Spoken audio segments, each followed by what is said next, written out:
My name is Brandan Davies. I'm a criminal defense lawyer here in Overland Park, Kansas. In this video, I'm going to be talking about a few mistakes that people commonly make when they are on probation and how to fix them. Or generally, how people get tripped up while on probation and end up getting their probation revoked. The first one is failure to pay fines.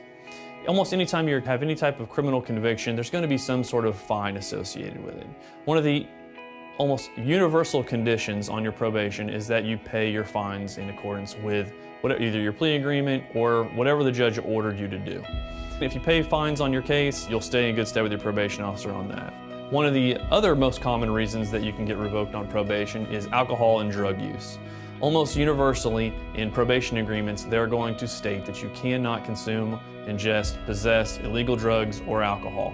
That is probably the most common reason people get revoked, is they get pulled in by their probation officer and they're asked to take a drug test or asked to take an ETG alcohol test, and they have a positive result.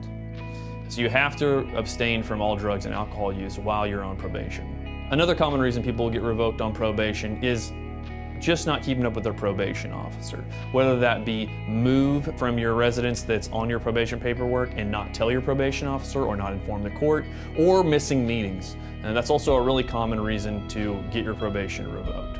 Another common reason that people will get revoked on probation is failing to disclose some sort of interaction with law enforcement.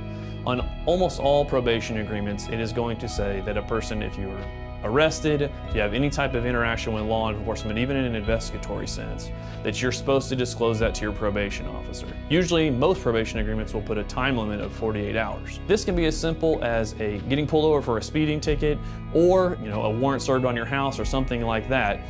If that happens, you need to contact a criminal defense lawyer first, but then also you're most likely required by your probation agreement to disclose that to your probation officer.